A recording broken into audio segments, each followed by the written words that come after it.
Well, good morning, everybody. I hope you can hear me. My experience of Afghanistan dates back to 1988, when I was one of the Western journalists based in Pakistan, who used to go in and out of Afghanistan with the Mujahideen when they were fighting against the Soviets. And it's always been my very strong impression that the rank and file of the Taliban are just about exactly the same people as the Pashtun Mujahideen with whom I travelled and who I saw back in the 1980s, fighting for pretty much exactly the same reasons and being supported for exactly the same reasons by not just a great many people in rural southern and eastern Afghanistan, but also in the adjacent Pashtun areas of Pakistan. That has always emphasized for me certain continuities in the Afghan and Pashtun experience. And indeed, my first limited knowledge of this area as a child came from my uncle, who was a British Gurkha officer who fought against an Islamist rebellion of the Fakir of Ipi in Waziristan in the 1930s. Now, he died long before the latest trouble, of course, with the Taliban. But I have to say, from his stories, not that much about what has happened in that part of the world recently would actually have surprised him. Nor would it have surprised him that Waziristan is today, of course, the heartland, both of support for the Afghan Taliban, but also of Islamist militancy within Pakistan and the Pakistani Taliban. Now, concerning the future, well, you probably all know Yogi Berra's famous remark that he never made predictions, especially about the future.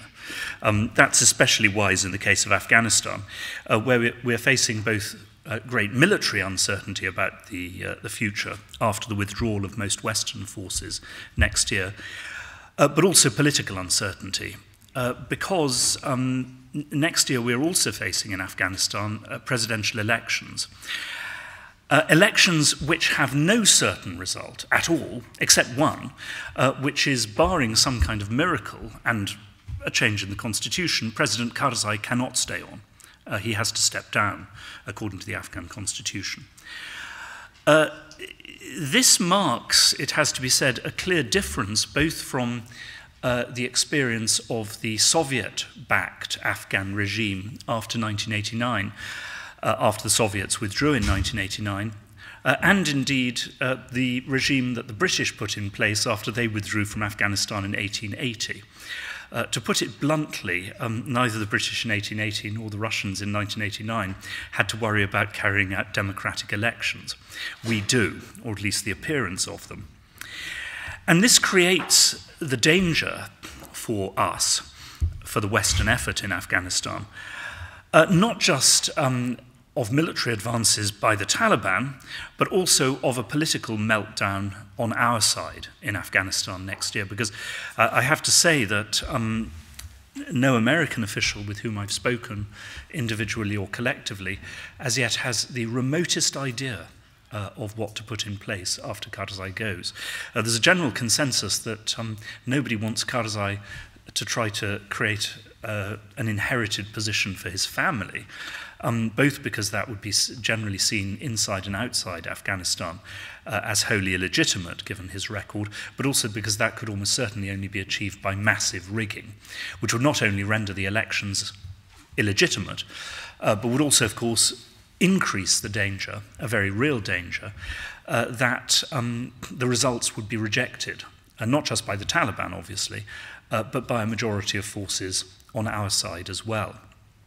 And in the rather grim phrase of a retired US Special Forces officer, he told me that there is a possibility that because of all this next year and after, the Taliban could essentially lie back on their cushions drinking green tea while our side implodes for internal reasons.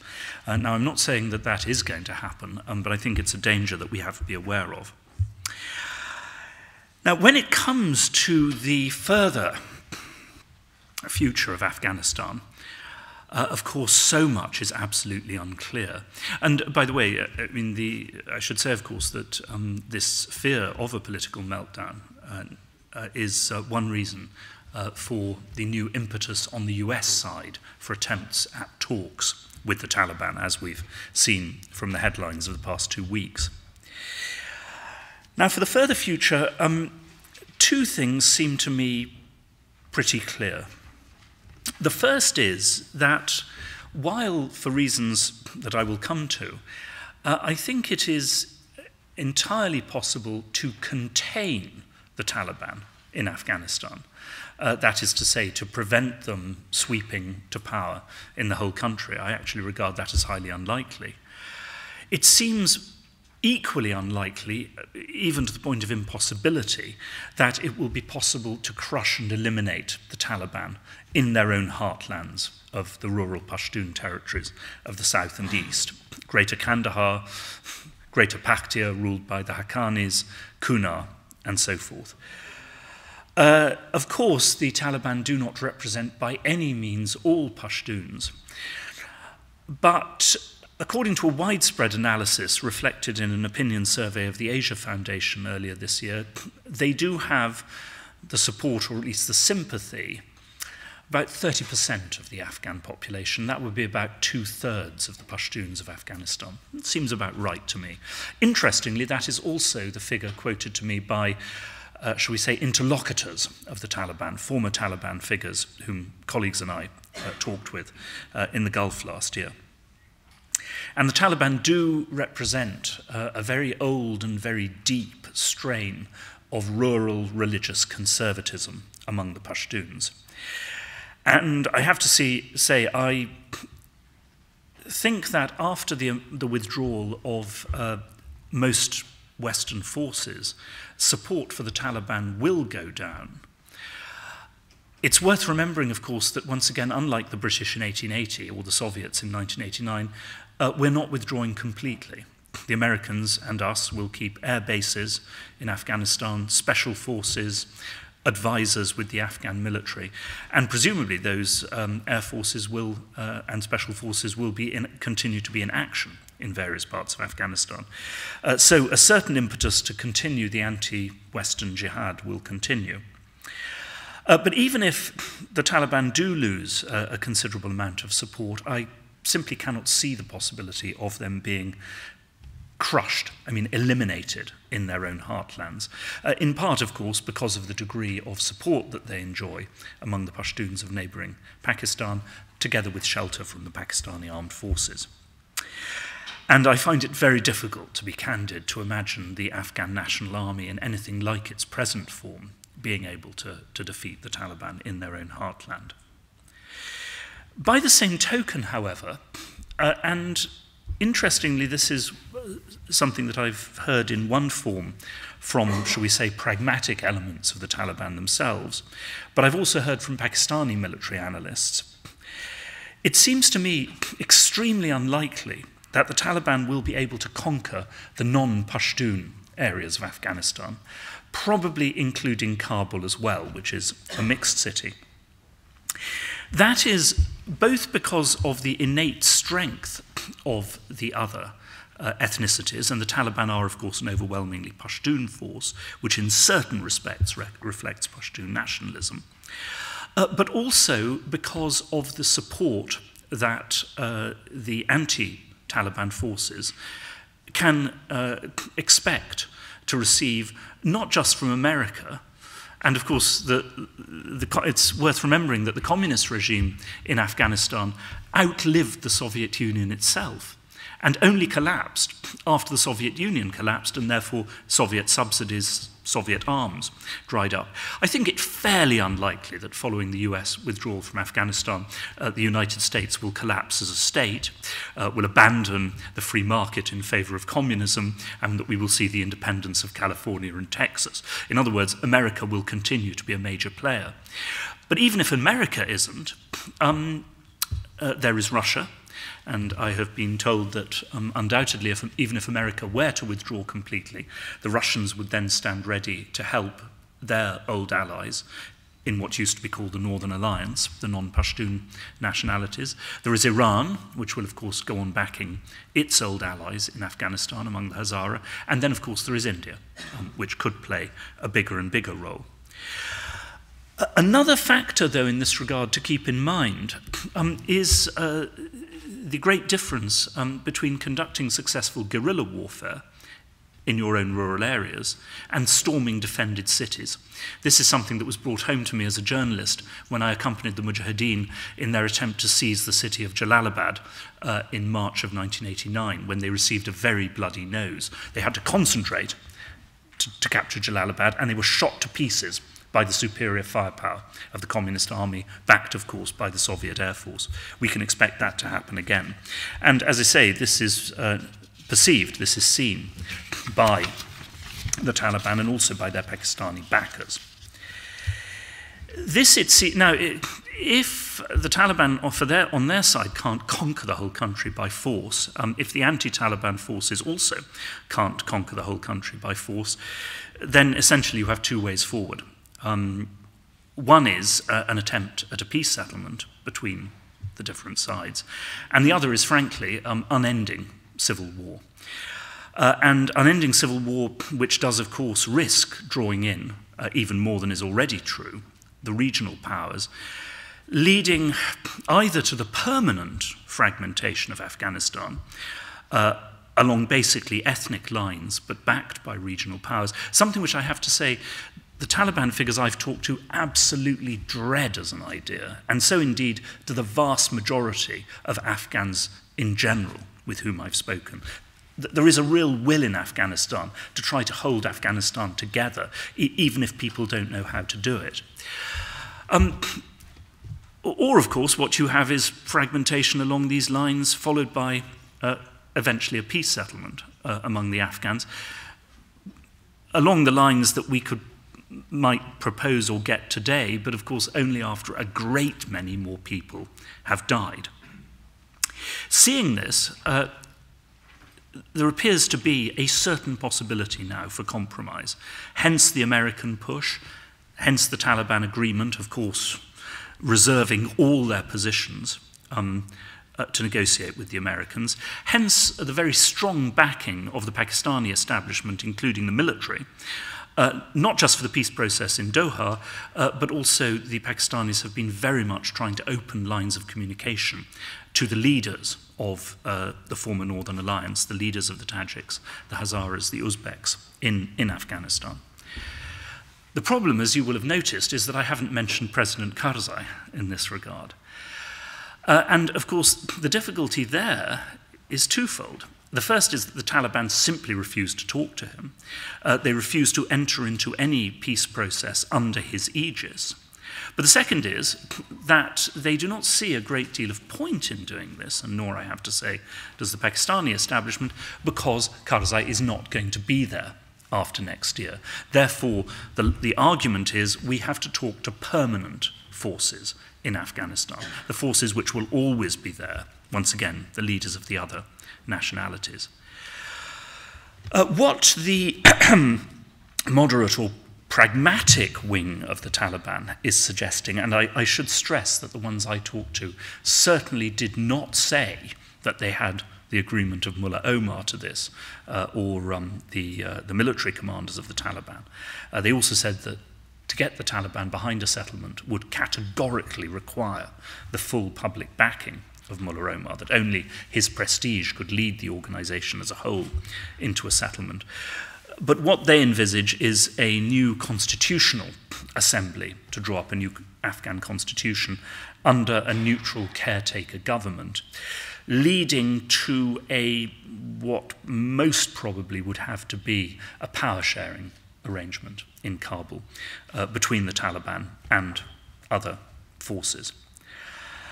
The obstacles to this are, of course, enormous, and it is certainly something that the United States will find it very difficult to agree to. On the other hand, the fact that the US is planning to keep fairly substantial forces, the talk is of around 12,000 men, in Afghanistan after 2014 also does make those forces and American prestige and credibility very much hostile to this extremely uncertain Afghan future. And as I say, uncertain not just on the side of what the Taliban might get up to, but also the deep uncertainty of what will happen on our side. If there is any possibility of a settlement, however, for reasons that should be obvious, it must include not just the main Afghan parties and the United States, but obviously regional consensus will also be essential. And that means not exclusively, but above all, Pakistan and India. Pakistan, because obviously it has the deepest stake in the Pashtun territories, if only because a majority of Pashtuns in the world live in Pakistan, not in Afghanistan, but the attachments are very deep. But Pakistan has to pay, all the calculations of the Pakistani military with regard to Afghanistan aside, Pakistan does have to pay close attention to the sentiments of its own Pashtun population.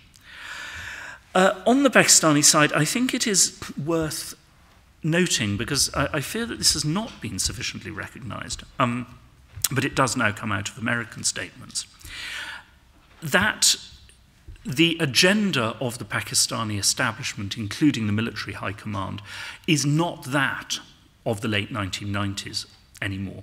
Then they simply backed the Taliban to victory over the whole of Afghanistan, frankly in the hope of creating an Afghan client state that would open the way for rather megalomaniac Pakistani ambitions about developing trade routes to Central Asia and developing a Pakistani sphere of influence there. Now, as even they recognize, that didn't turn out very well. Partly because of what the Taliban got up to in sheltering al-Qaeda, but also because the Taliban, I have to say, which could have been predicted from Afghan history, proved a very recalcitrant client state in rejecting even very urgent Pakistani appeals and advice. But the second reason why the Pakistani agenda has changed is, of course, the rise of the Pakistani Taliban. They have allies in other areas of Pakistan, above all the sectarians of Punjab, but they are still overwhelmingly a Pashtun force. And there is a real fear that if the Taliban, the Afghan Taliban, could conquer the whole of Afghanistan, they would then be in a position to revive the Pashtunistan demand, the old Afghan agenda of Sardar Dawood and others, to reclaim, and of course this remains the official policy of the Afghan government, including the Karzai government, to abolish the Durand Line, to reclaim the Pashtun areas of Pakistan for Afghanistan, but this time in a much more menacing form, because it would be under the banner of jihad and with very strong Pashtun Taliban allies within Pakistan. So there is outside certain sections, perhaps, of the ISI, whose power on the ground, of course, one shouldn't underestimate, but in the high command, there is no desire for an absolute Taliban victory. There is a conviction, however, that any peace settlement in Afghanistan will require a major role for the Taliban in government, national and regional, in order to make this work. Because of the conviction, which I have to say I share, that the Taliban do represent powerful and enduring forces within Afghanistan. I think this is something which Indian policymakers need to recognize, the change in the Pakistani agenda, just as the Pakistanis need to recognize that India will have a major stake in Afghanistan, whatever happens. Apart from anything else, if you recognize, as they appear to have done, the enduring and permanent importance of the non-Pashtun ethnicities and their political and military representatives, well, then you have to accommodate yourself, at least to a degree, to whatever international links those groups wish to set up. That's obvious if you expect other people to recognize your links and interests in Afghanistan. So that is what I would say to both the Indian and the Pakistani side on this. I fear that if such a settlement does not occur, and if it isn't fully endorsed by the region, and Pakistan and India above all, I have a horrible vision of a civil war in Afghanistan which has no obvious end, which could just go on and on and on and on, which could swallow virtually limitless amounts of aid from Pakistan and Afghanistan. From Pakistan and India, which could drastically worsen, certainly the internal security situation of Pakistan, but by continuing to create very large areas of jihad in Afghanistan, and by continuing to give the Taliban in Afghanistan a very strong motive for cooperation with international jihadi forces, would continue to provide safe havens for terrorism, not just against the West, but against India as well.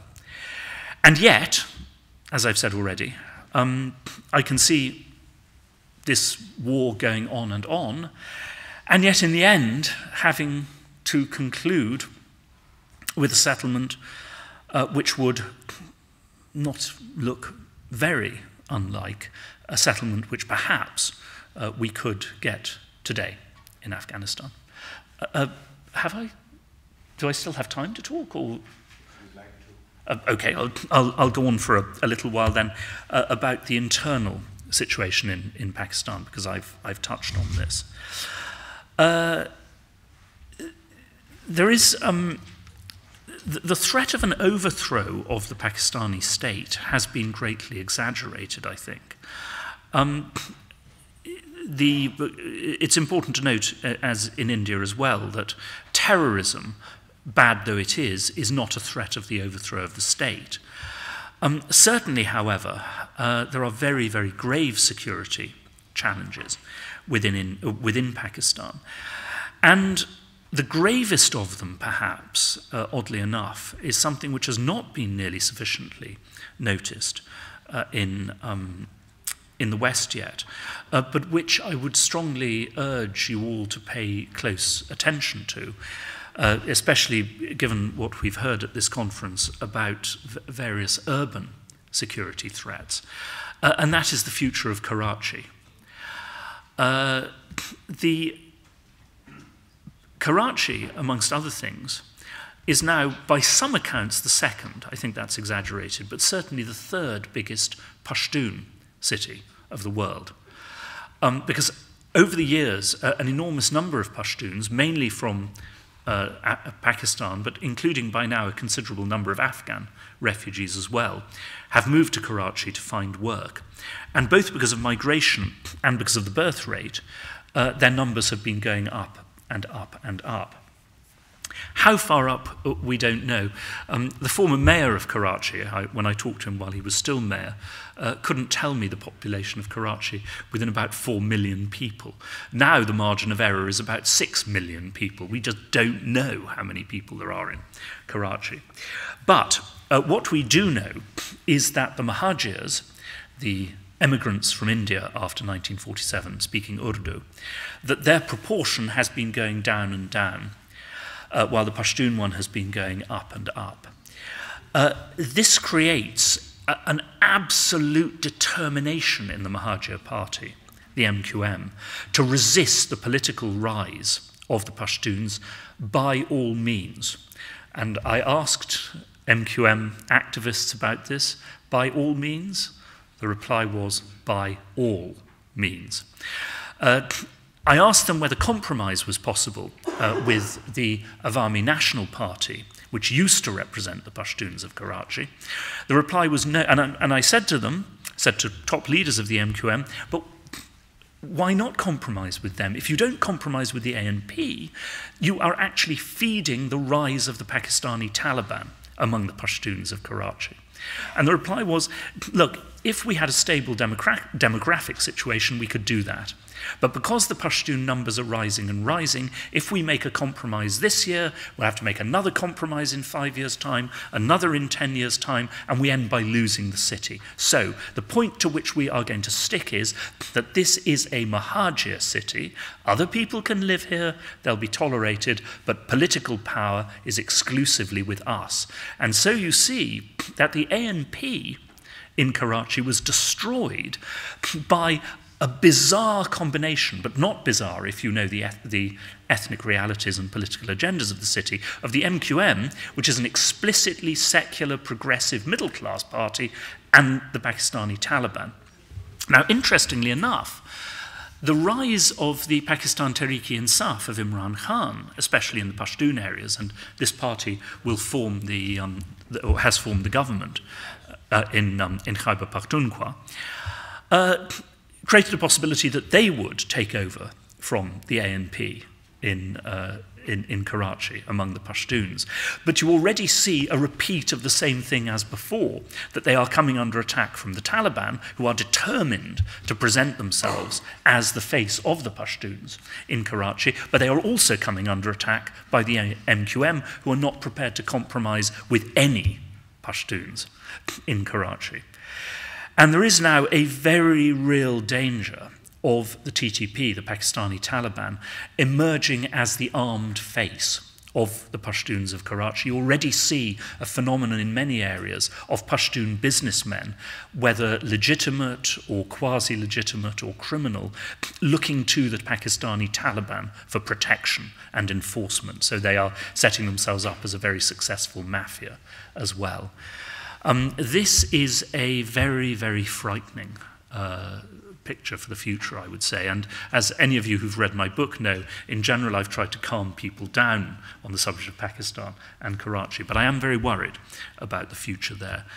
And a combination of ethnic, religious, sectarian, and political violence, which would, of course, have a colossally destructive effect on the Pakistani economy. Karachi is the biggest city, the biggest single centre of industry, and of course the biggest port by far, but which would also risk destabilising the Pakistani government at the centre.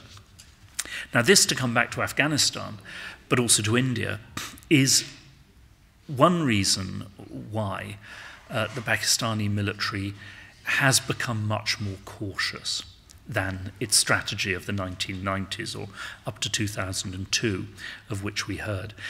Because as a Pakistani general said to me, if we were required to go into Karachi, to pacify Karachi, and not just to crush one party, you know, the Taliban, but also to suppress the MQM in order to maintain ethnic peace in Karachi, you'd have to do both. He said, my God, look at Karachi, 20 million or so people. This is a city which could swallow the entire Pakistani army, or at least its entire reserves that we're not already using in the federally administered tribal areas. The Pakistani army is severely overstretched, and that, I think, means that while we've heard quite rightly that the Pakistanis are certainly not going to take action to destroy Lashkar-e-Taiba, the group responsible for the Mumbai attacks, largely because they fear that if they try to do that, well, they don't fear, they know that if they do that, Lashkar-e-Taiba will join the Pakistani Taliban and make their internal security situation much, much worse. I think that one can predict that the high command, at least, not necessarily everybody in the ISI by any manner of means, but the high command will continue to rein in the terrorist groups which formerly targeted and continue to wish to target India. An additional reason for this, which is worth noting, is that, of course, we all know about the immense public pressure that Pakistan has come under to discontinue support for active terrorist operations against India. They have also received very strong private word from China to do this.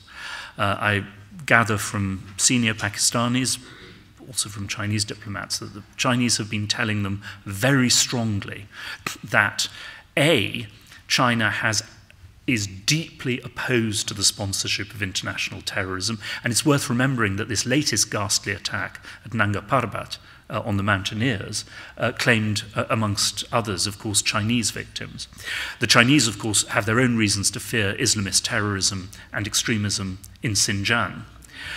But I've also been told that the Chinese have no desire, none at present, for a new crisis in South Asia between Pakistan and India, into which they risk being drawn in some way.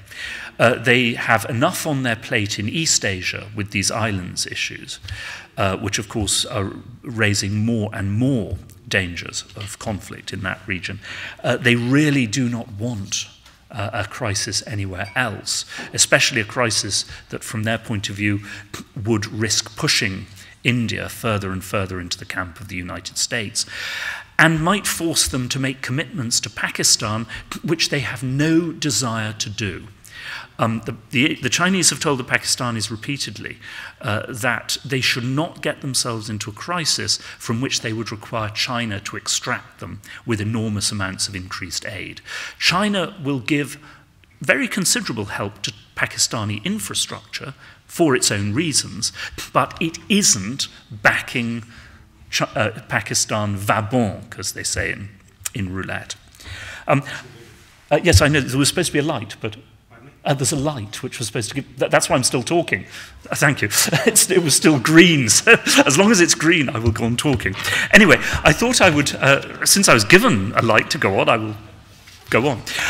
I'll just conclude on that note, but I think it's worth recognizing a lot of these things, because just to conclude, I have found, above all in Pakistan, of course, a deep, deep layer of paranoia,